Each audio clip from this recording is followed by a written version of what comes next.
AI chips are going to be far more important in smartphones than cameras. And I think cameras maybe even have peaked. You are now listening to the Creative Juice podcast brought to you by IndiePRO.io.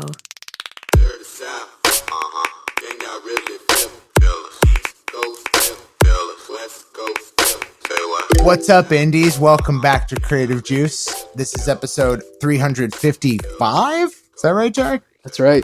355.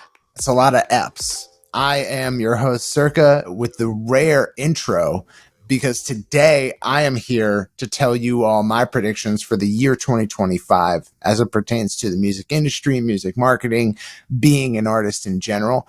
And I'm super excited to share with you guys what I've been thinking of. I've given this a lot of thought. This is based on sort of my boots on the ground experience over the last year and kind of what I see coming down the pike for the music industry and you as an artist. So I'm very excited to share it with you.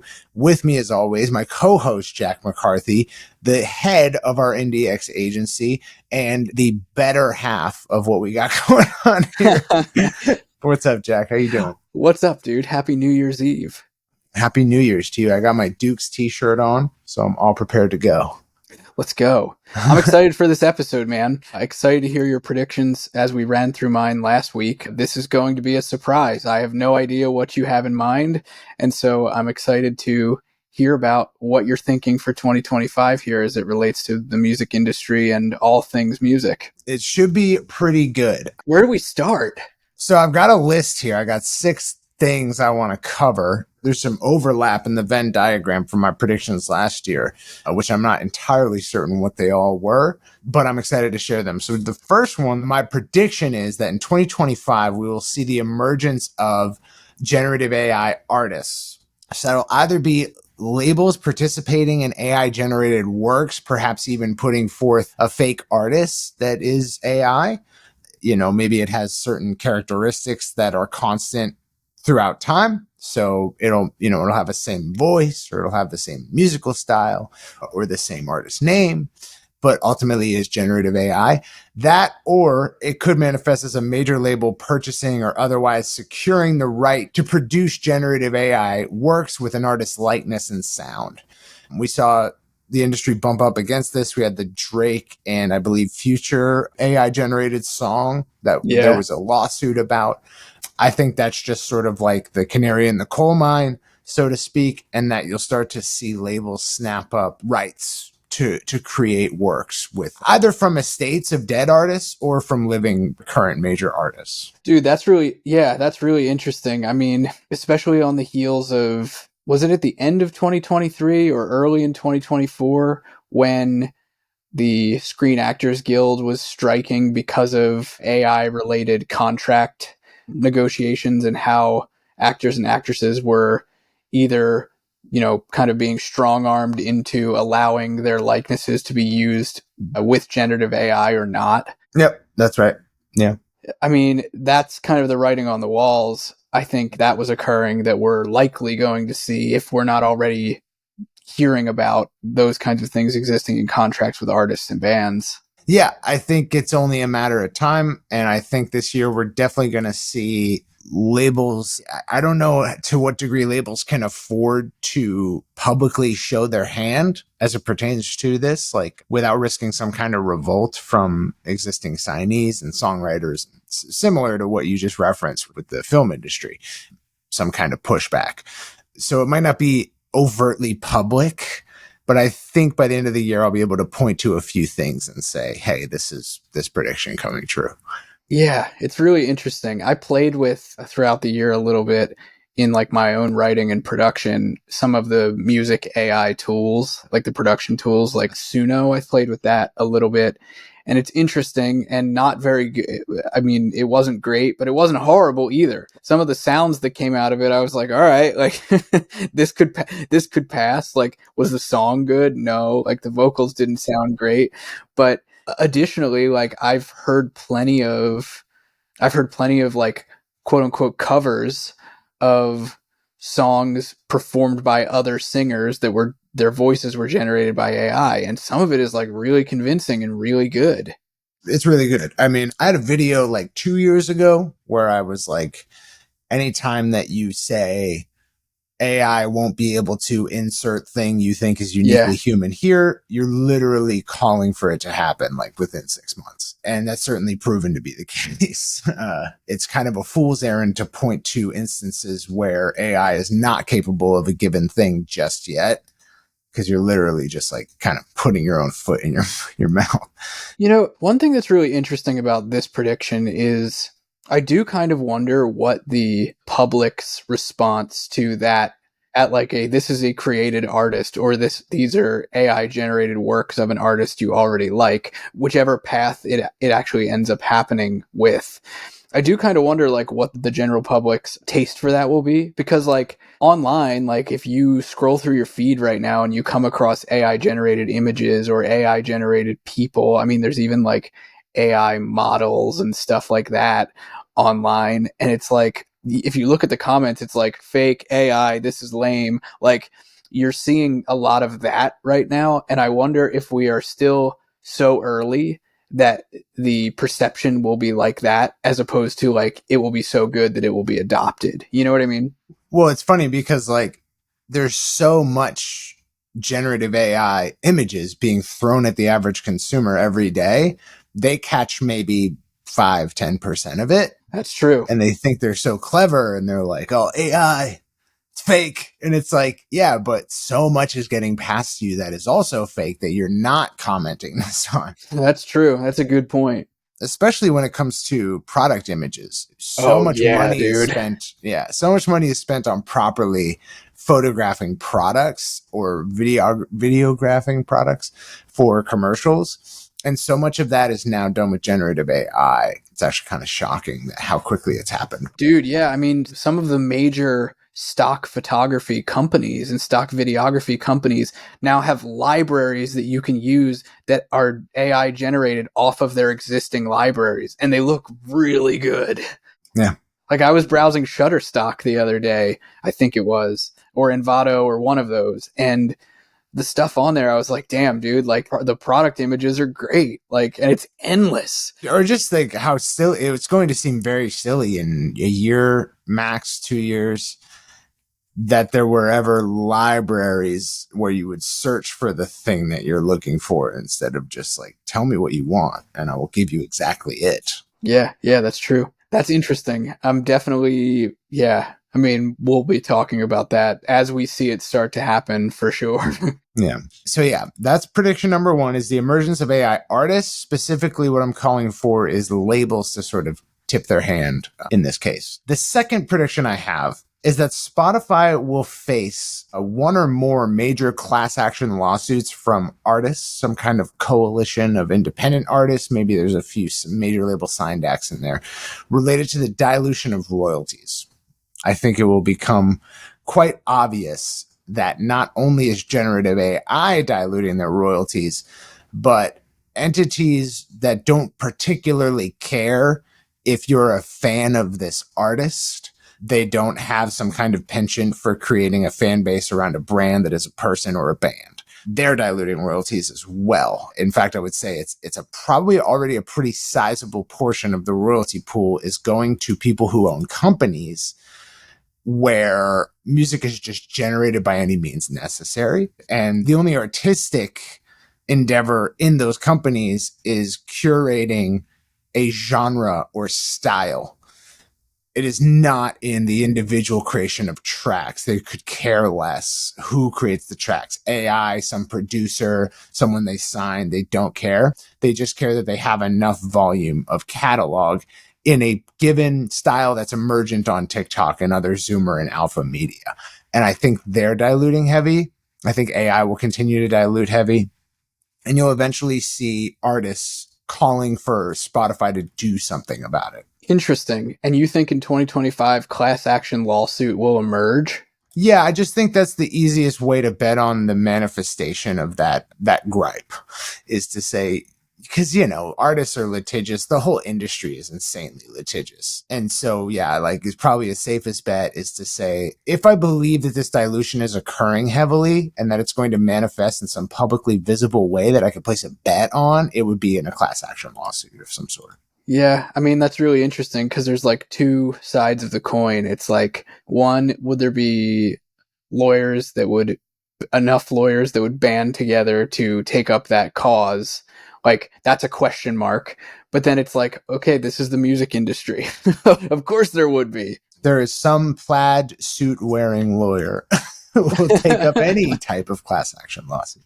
Yeah. And furthermore, you might say, like, well, what are they going to sue about? And the answer is that Spotify does have publicly stated policies and an enforcement body around those policies for bot streams, for fake works, for AI generated art. And currently there's no like regulatory mechanism to ensure that Spotify is not selectively enforcing this. So like Spotify could choose to ban tracks of artists that don't play ball with them because they have bot streams. Yeah, and that goes back to your first prediction. If the corporations and the labels are allowed to do it, but indies aren't, then that's selective enforcement. Yeah. Or another common way that regulatory capture happens is you could make it such that only people with really deep pockets can afford to be compliant.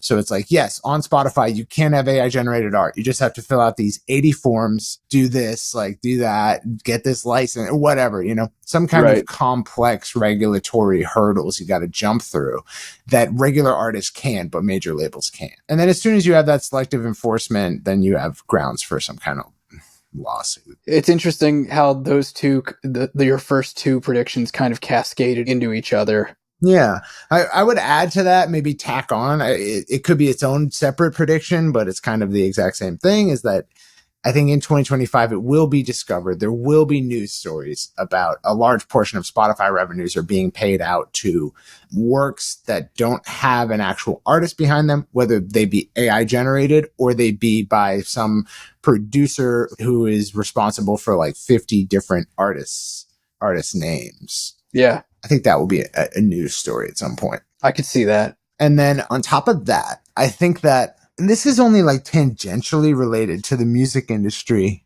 but it will become more so over time, is that we currently, everyone talks extensively about generative AI in the sense that like the main use case for AI right now is to generate new things. I think that 2025 is perhaps overdue that we will see filtrative AI. We will start to see AI tools that actually are there to block out 80% of the generative AI works that we could see.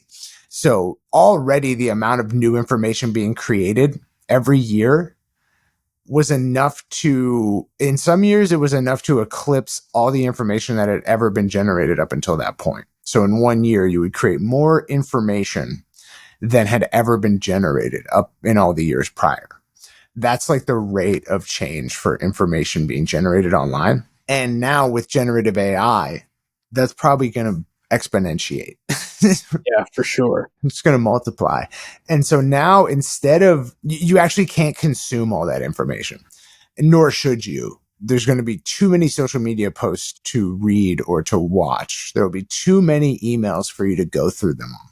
There will be too many songs for you to actually listen to your Discover Weekly, maybe. And so you will now have AIs that are actually responsible for filtering out a majority of what you would otherwise see if you were on the internet, like naked, so to speak. You will have AI tools that actually dictate what you actually end up seeing. Yeah, curation. Filtration mechanisms. And so I think that the way that ends up touching home for us as artists is that there won't actually be, and for some artists, this is a great thing, and for some artists, it's like not so great, is that you will start to see the human curator, the human tastemaker will sort of fall by the wayside. Ooh, that's spicy. The fall of tastemakers. Yeah, they're actually incredibly biased, easy to corrupt, and just not particularly like great people, I've found. Sorry to any of you listening. Sorry, tastemakers, but like you kind of suck. You're the fucking cool kid in high school who's just like a nightmare for anyone who is alternative in any way. And I think your days are numbered. Damn, dude. That's a take for sure. That's a hell of a prediction. It's spicy. I agree with you, by the way, 100% about filtrative AI and what that will look like and how it interacts with generative AI. Because, I mean, let's be honest, it's already starting to happen you see it. starting to happen in like it's happening in the education space. It's happening in the workspace of like AI checkers, similar to like plagiarism checkers. It's kind of already starting to exist. Now it's going to just be bolted into your online experience. Yeah, totally. You will have an AI that reads your newsfeed for you and then tells you what posts are relevant, shows you those, or even just summarizes. Dude, well, I mean, on the tech front, even like in email marketing, I believe it's with the upcoming Apple release, an upcoming iOS release, or the second or the next one, I forget, that now it's going to start summarizing emails for you Very cool. and not showing you subject lines, just giving you summaries, which honestly, like that sucks and I don't want it. But I think as marketers, though, it gives us an opportunity to actually be far more descriptive and verbose in our writing. true. You know what I mean? Like, we don't have to arrange everything around grabbing attention anymore. And we can actually far more rely on the content of our messages rather than the packaging. That's true. That's a good point for sure. I'm very curious to see how that ends up in practice. But again, like that's probably, I imagine it is driven by some form of machine learning. Yeah, for sure. Yeah, 100%. And that's just another example of it. Yeah. So yeah, my next prediction is sort of smaller compared to the others I've made so far, but I think with the release of Sora yesterday, as of the recording of this video, Sora was released as part of OpenAI's 12 days of OpenAI. Yeah, and I couldn't get access to it.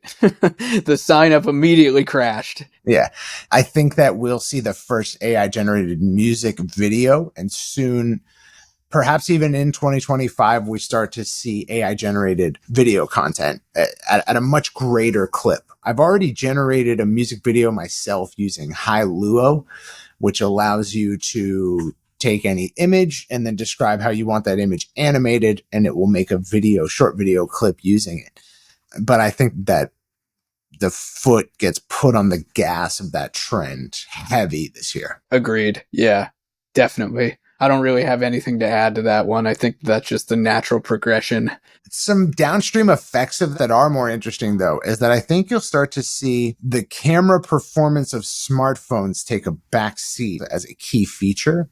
I would say that the camera in the smartphone of the next 10 years is actually the GPU in the smartphone. Yeah. Yeah. So I think AI chips are going to be far more important in smartphones than cameras. And I think cameras maybe even have peaked camera technology.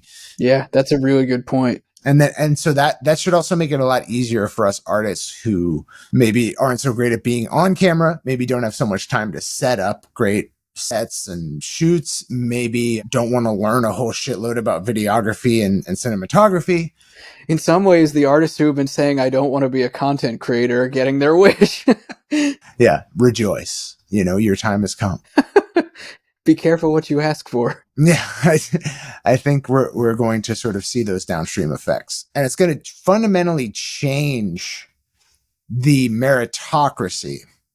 Because so far, it's like, can you set aside the time to create tons of very interesting content, come up with great hooks, narrative hooks, grab attention, be good looking, be in good looking environments, have a nice house, have good looking friends, have cool clothes, all of these things that were like big plus ones, skill points for becoming a famous influencer. They might become moot points very soon. It truly might be the nerd's time.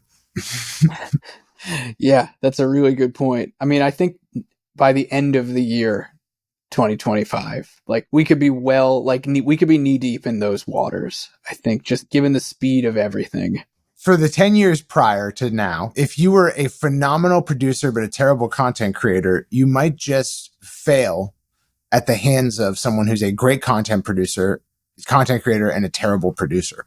Meaning, like, you can be terrible at music, but if you're really great at content, it kind of doesn't matter. Versus you could be great at making music, but if you're bad at making content, it doesn't matter. We might see that actually flip because people tinkering away in Ableton are actually probably more well suited for the content creation workflow that is probably coming. It's a lot of tinkering away. Yeah, it's true. Yeah. And so, yeah, I think it might be time to short Canon. Might be time to short Sony images. Yeah. Yeah. So yeah, that's my second to last. And then my final prediction is that I think we will see a songwriter renaissance. I think that the skill profile, the makeup of tomorrow's creators has very little to do with the skill tree of creators up until this point. And I kind of saw this when I went to Suno to create music. And I took a little bit of a deep dive into it for about 3 to 4 weeks in the fall. And what I realized when I wanted Suno to create lyrics and I just have a concept for a song, it's actually very bad at that. It's probably the most nuanced thing. If nuance is the enemy of generative AI is not very great at nuance, linguistic nuance. Yeah, to say the least. To say the least, right? So it's like AI is so good at a very great many things. And there's nuance in academia and philosophy that AI might be actually very good at. But it's nuance in meter and poetry and word selection and rhyming word choice. These types of nuances AI is actually pretty poor at and has been since the beginning. And it's not really getting better at it very quickly. And it's probably because there's not a whole lot of training data on it. It's not something that's very talked about. We don't actually have terms that are very universally respected for what we're talking about when we say the word is clunky or the word is corny. We don't really have a large body of like academic writing on that subject, but we all just know it by seeing it or hearing it. Yeah, dude, this gets to like the heart of artistry, you know? Really going deep here. Yeah, it's like Big L has always been one of my favorite rappers, and the slang that he uses and how he uses it is actually very specific and nuanced. It sounds what we would say in hip hop is nice. He is nice. Nice is like a very specific term. And it's just like cool, man. It's cool. Like that's a cool guy, right? Like the way he says things is really cool. There's not a whole bunch of training data that AI could learn from to kind of nail that nuance. And it translates to poetry. It translates to songwriting. And so it turns out that songwriting is actually a very necessary human skill still, and poetry is. But everything else besides the songwriting, AI is just better at you than you. Like already it is. It just is. Like, and certainly like if we go by unit of effort, it's like thousands of times better. Like maybe you could do better than it, but it would take so much more effort than what it can spit out in 3 minutes of inference time that it's just not even worth mentioning. And so I think what we'll see is a renaissance of the skill tree of your average successful artist, quote unquote. So to the degree that humans are involved in creating art, I think that those who maybe have had a hard go of it because they can't sing well, or they don't know any like really talented producers and mixing engineers, or they just have bad taste when it comes to the sonic profile of a work, but they have a fire pen. They're really good songwriters. They will beat someone who is the opposite. Yeah. I think what you're saying is probably going to inspire a lot of people because like the concern when it comes to art and AI has been a lot of like the taking the heart out of it. Even the commentary around like, well, it's never going to be able to replace X. And I'm not saying that you're saying that it will never replace songwriters or it will never be able to do the job of a songwriter well. But what you're saying right now going into next year is like, there's an opportunity for songwriters to kind of have their time in the spotlight again a bit more because of the skill set that they have, the nuance that they carry for the ones that are really good. I think that's inspiring. Yeah. To be clear, like it's just a convenient thing that happened to happen.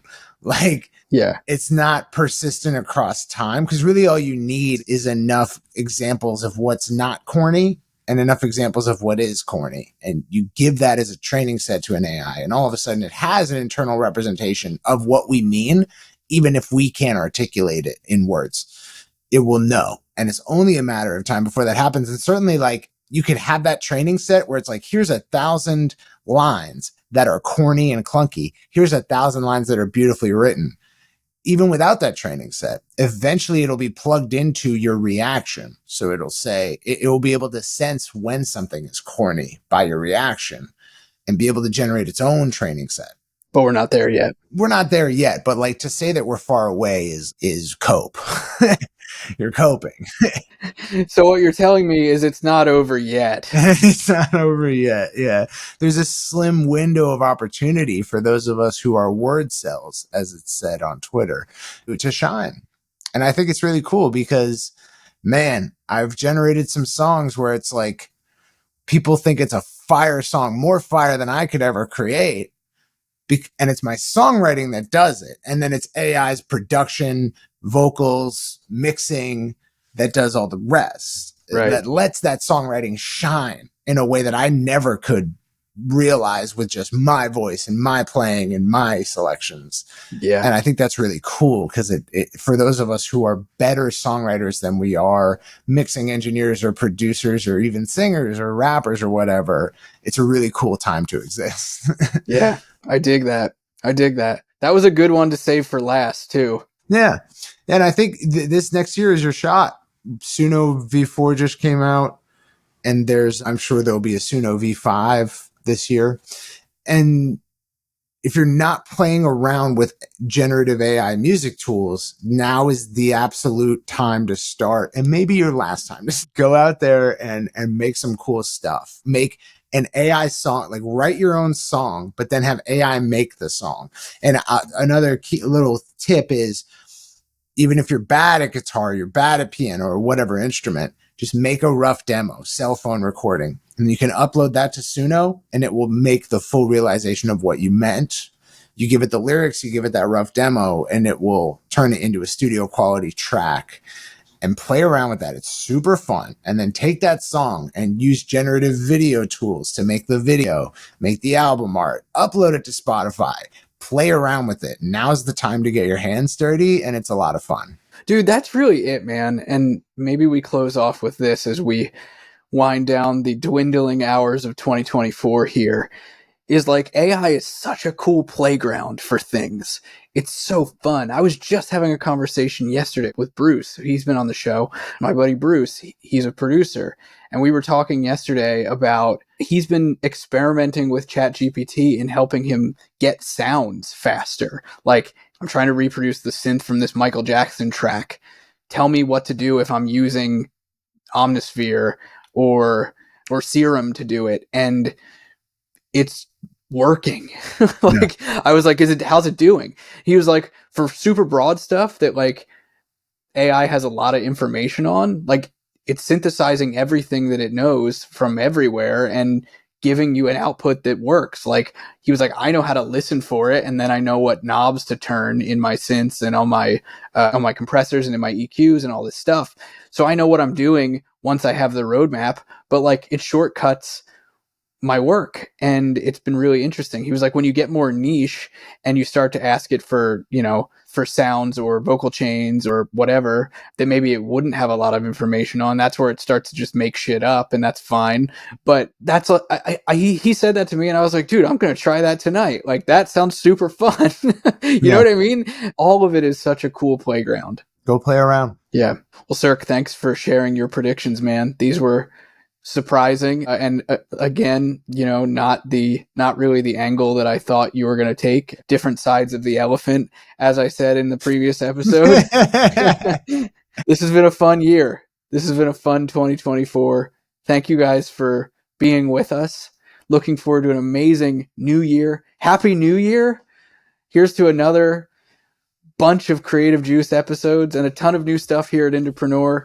To all of y'all in our community, thank you for an amazing 2024, and we are looking forward to a kick-ass 2025. I've got nothing else to say today. That's it. This whole episode has been AI. Gotcha. This is AI generated.